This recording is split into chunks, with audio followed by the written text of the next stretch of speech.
অতি সম্প্রতি নানা রকম সমস্যার মধ্যে রয়েছে, সীমাহীন সমস্যা। এবং সেই সমস্যা থেকে বের হওয়ার জন্য বিএনপির একমাত্র উপায় হলো একটি নির্বাচন, এবং সেই নির্বাচনের মাধ্যমে রাষ্ট্র ক্ষমতা লাভ। এবং সেই রাষ্ট্র ক্ষমতা যদি তারা লাভ করতে না পারে, তাহলে সামনের যে দিনগুলো, সেই দিনগুলোতে দলের অস্তিত্ব নিয়ে টানাটানি লেগে যাবে। যেভাবে বিভিন্ন এলাকাতে বিএনপির মধ্যে দলাদলি শুরু হয়েছে, অন্তর্দ্বন্দ্ব শুরু হয়েছে, মারামারি, হানাহানি, কাটাকাটি শুরু হয়েছে। প্রত্যেকটা জেলা শহর, প্রত্যেকটা উপজেলা শহর, ইউনিয়ন থেকে শুরু করে ওয়ার্ড পর্যায়ে বিএনপি নেতাকর্মীরা বিভিন্ন ভাগে বিভক্ত হয়ে যেভাবে হানাহানি, কাটাকাটি করছে, মারামারি করছে, তাতে করে এই দলটির যে অস্তিত্ব, সেই অস্তিত্ব হুমকির মুখে পড়েছে। এক, দলের কোনো সেন্ট্রাল কোনো কমান্ড নেই। সেন্ট্রাল কোনো কমান্ড নেই অর্থাৎ তারেক রহমান সাহেব বহিষ্কার করছেন, রিজভী সাহেব চিঠি ইস্যু করছেন, এ পর্যন্তই। কিন্তু দলের মধ্যে এমন কোনো শক্তিশালী নেতা নেই যিনি তার একটি হুমকি দিয়ে পুরো এই যে বিশৃঙ্খলা দলের মধ্যে, এটিকে নিবারণ করতে পারেন, অথবা দলের মধ্যে এমন কোনো ম্যাগনেটিক নেতৃত্ব নেই যিনি কিনা এই সমস্যাগুলো সাংগঠনিকভাবে সমাধান করতে পারেন। এই দলটি এখন মূলত মিডিয়া নির্ভর। মিডিয়াতে বক্তব্য দেওয়া হচ্ছে, কথাবার্তা বলা হচ্ছে, আর বিভিন্ন সামাজিক অনুষ্ঠানে এবং রাজনৈতিক অনুষ্ঠানে তারা পারস্পরিকভাবে হাজিরা দিয়ে দলের পক্ষে কথাবার্তা বলছেন।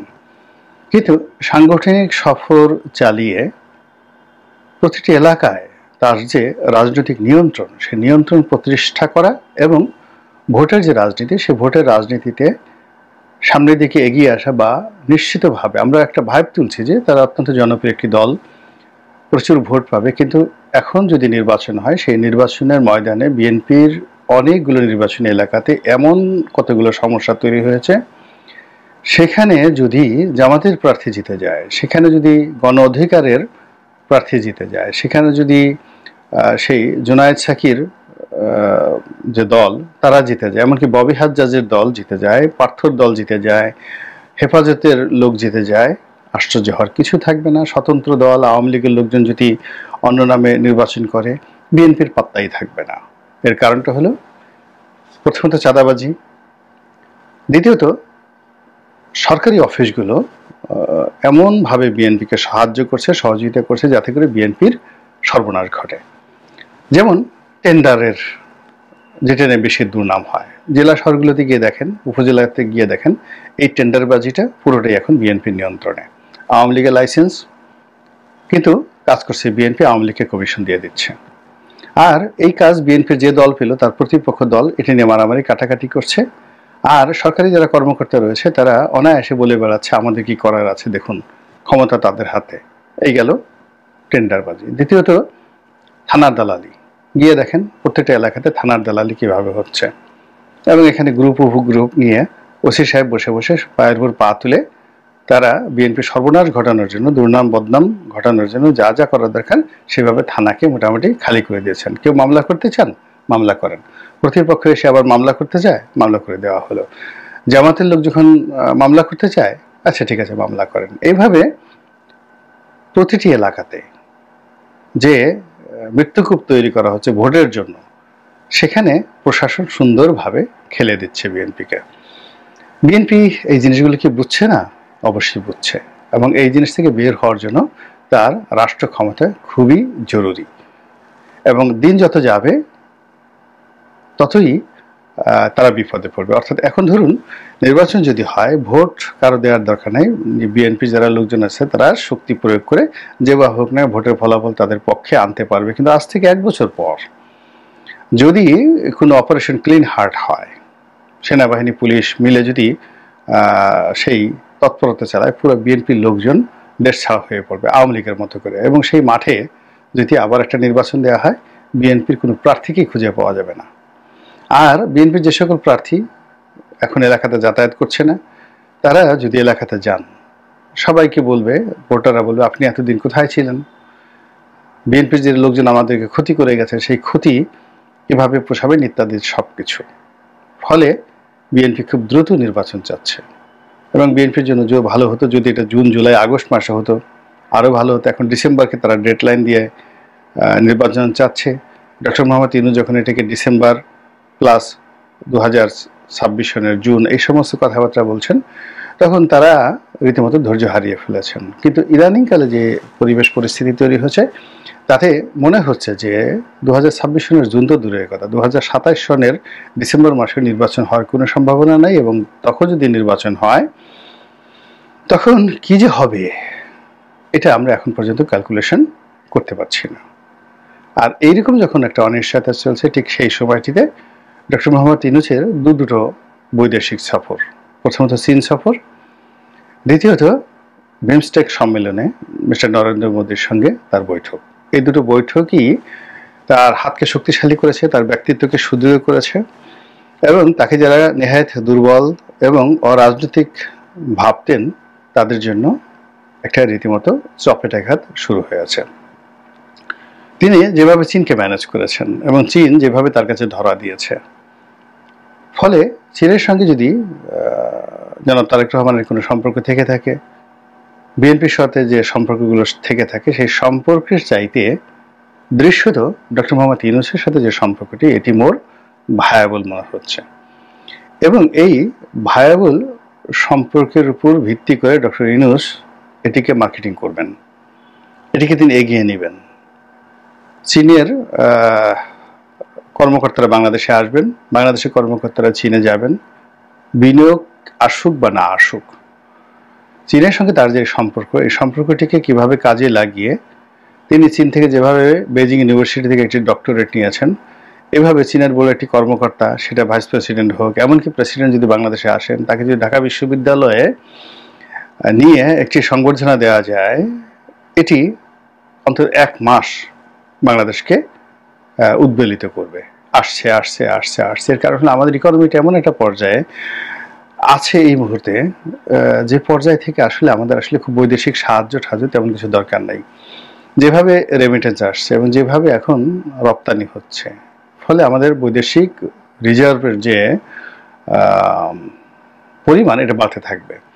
দ্বিতীয়ত আমাদের যে ক্রয় ক্ষমতা, সেই ক্রয় ক্ষমতা কমে যাওয়ার কারণে আমদানি কমতে থাকবে।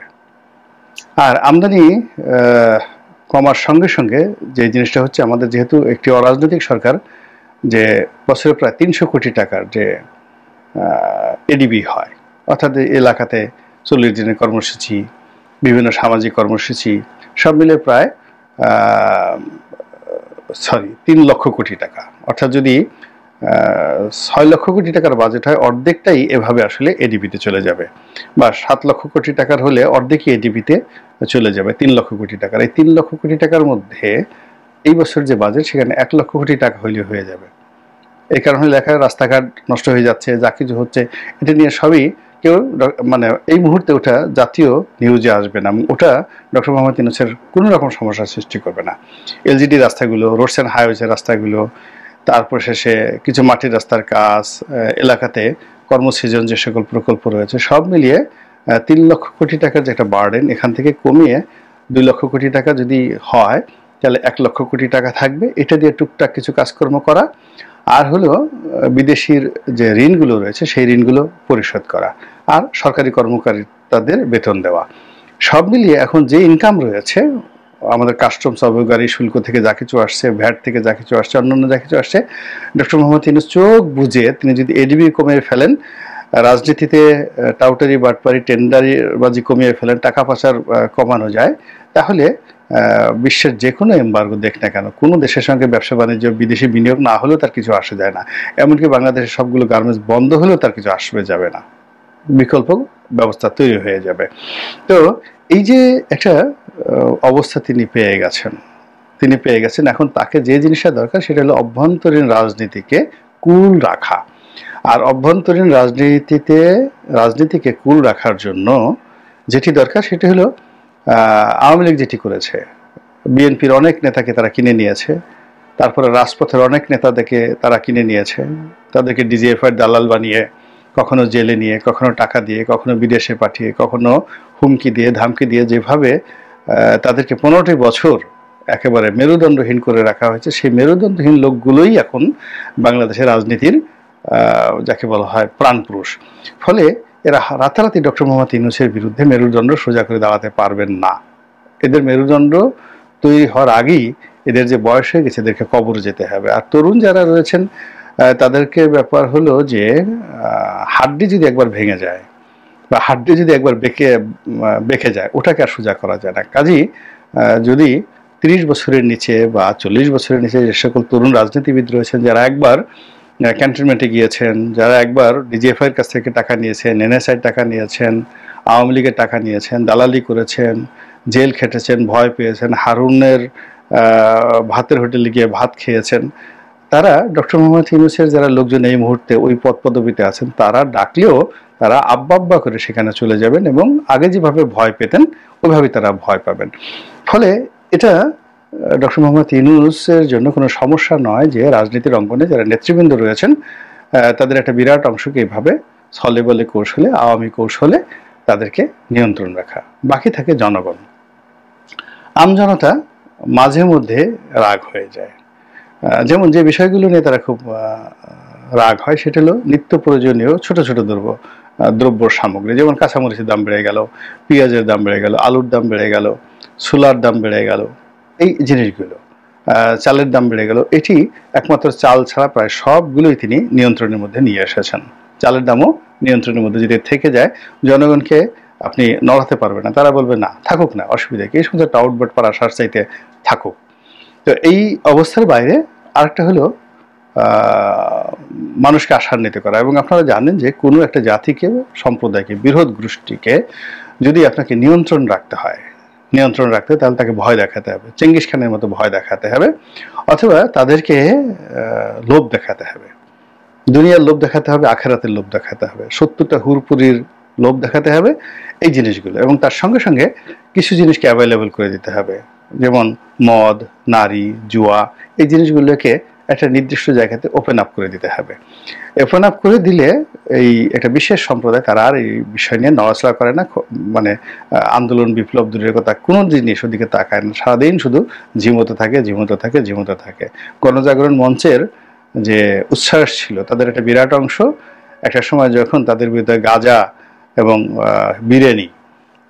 বিরিয়ানি এই দুই থেরাপি প্রয়োগ করা হলো, দেখা গেল সেই ঐক্যটা ভেঙে গেল। আবার যেটা হেফাজতের যে ঐক্যটা ছিল সেই ঐক্যটা ভেঙে গেল শুধুমাত্র অর্থনৈতিক কারণে এবং রাজভোগের কারণে। প্রধানমন্ত্রী যখন ডেকে তাদেরকে, সাবেক প্রধানমন্ত্রী ডেকে যখন তাদেরকে রাজভোগ খাওয়ালেন, অমনি তাদের মধ্যে বিরোধ শুরু হয়ে গেল। তো এই জিনিসগুলো এখনো হতে পারে এবং সেই বিষয়গুলো চলছে। আর সর্বশেষ যে বিষয়টা হলো যে আমরা সবসময় সাদা চামড়াদের মানুষদেরকে পছন্দ করি, বিদেশিদেরকে ভয় পাই, এবং বিদেশিরা কে কি বললো এটি নিয়ে সারাদিন আমরা আলোচনা করতে থাকি। বাংলাদেশ টেলিভিশন কি বললো, তার চেয়ে বিবিসি কি বললো, সেটা নিয়ে আমরা বেশ উদ্গ্রীব সবসময় থাকি। তো সেই জিনিসটি অর্থাৎ বিদেশি সাদা চামড়াদের মানুষদেরকে নিয়ন্ত্রণে রাখা, তাদের কাছ থেকে বিবৃতি আনা, বিদেশি পত্রপত্রিকায় রিপোর্ট ছাপানো, এই যাবৎকালে বাংলাদেশের যত লোক ক্ষমতায় বসে আছে তাদের সবার প্রিন্সিপাল হলেন ডক্টর মোহাম্মদ ইউনূস। যদি আপনি শেখ হাসিনার কথাই ধরেন বা খালেদা জিয়ার কথা ধরেন, তারা যদি এই বিদেশি গণমাধ্যমকে নিয়ন্ত্রণ করা, গণমাধ্যমকে ইনফ্লুয়েন্স করা, তাদের মাধ্যমে কোনো রিপোর্ট ছাপানো, এই সবগুলোর ক্ষেত্রে শেখ হাসিনা, বেগম খালেদা জিয়া, তারেক রহমান সাহেব, জয়, তাদেরকে যদি আপনি প্রাইমারি স্কুলের ছাত্র বা ছাত্রী হিসেবে ট্রিট করেন, তাহলে ধরে নেবেন যে ডক্টর মোহাম্মদ ইউনূস হলেন ঢাকা বিশ্ববিদ্যালয়ের ভাইস চ্যান্সেলর।